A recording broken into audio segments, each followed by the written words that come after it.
jangan pernah merasa kecil hati. Kalau ada orang-orang zalim, nampak semakin kuat cengkramannya. Ya, padahal mereka nggak pernah ibadah. Misal kok itu orang-orang nggak pernah ibadah kok bisnisnya kelihatan lancar, gitu kan? Oh, kemudian usahanya kayak begini dan sebagainya. Ya. Kata Allah, jangan pernah merasa iri pada yang begitu. Kamu ahli akhirat, masa iri pada ahli dunia? Nggak nyambung. Jadi, kalau mau iri sama ahli akhirat lagi, ada anak 4 tahun, mata buta, bisa hafal Quran. Antum 40 tahun, mata melihat, nggak hafal Quran. Baru iri itu. Kenapa dia bisa, saya enggak? Itu ghibtah namanya. Ghibtah. Tapi kalau iri kepada sesuatu yang nggak ada bandingannya, wah itu nggak nyambung gitu. Ahli surga, masa iri pada orang yang belum jelas surganya? Ini kan? Ahli akhirat, ini kan? Maksudnya ahli akhirat, masa kita harus iri pada ahli dunia? Kata Allah, diberikan ketenangan dalam jiwa kita. Itu cuma urusan dunia. Begitu meninggal, dunianya nggak akan dibawa. Bekal akhirat itu bukan dunia. Bekal akhirat itu, mohon maaf, bekal akhirat itu adalah ibadah kita kepada Allah. Jadi kamu diberikan sedikit tidak sama dengan banyak seperti mereka, karena itu bekal kamu untuk ibadah. Itu poinnya, bukan untuk berlebihan dalam masalah dunia. Ya, hati-hati. Kalaupun diberikan lebih, itu pun untuk bekal ibadah juga, bukan untuk pamer.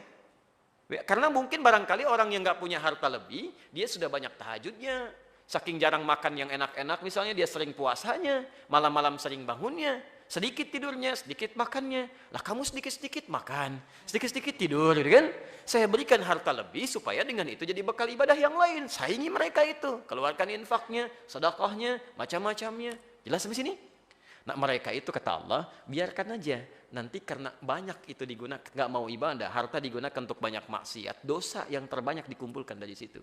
Jadi ternyata harta yang dikumpulkan itu karena tidak menjadi ibadah, didapatkan dengan cara yang salah, bukan menjadikan kenyamanan di akhirat, tapi menumpuk dosa dalam kehidupannya.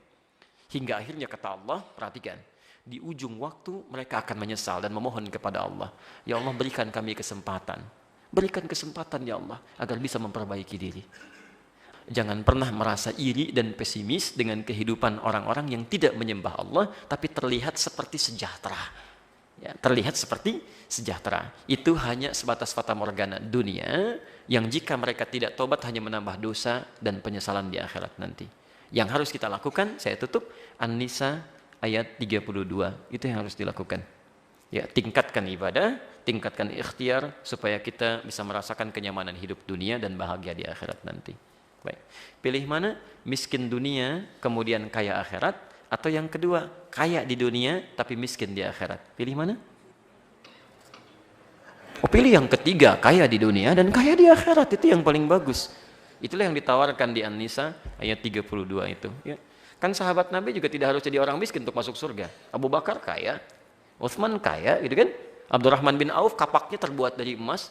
Bill Gates itu nggak ada apa-apanya. Orang terkaya di muka bumi sekarang Bill Gates, ya. Dibanding Abdurrahman bin Auf nggak ada apa-apanya. Abdurrahman bin Auf itu kapaknya terbuat dari emas. Bill Gates belum tentu punya kapak.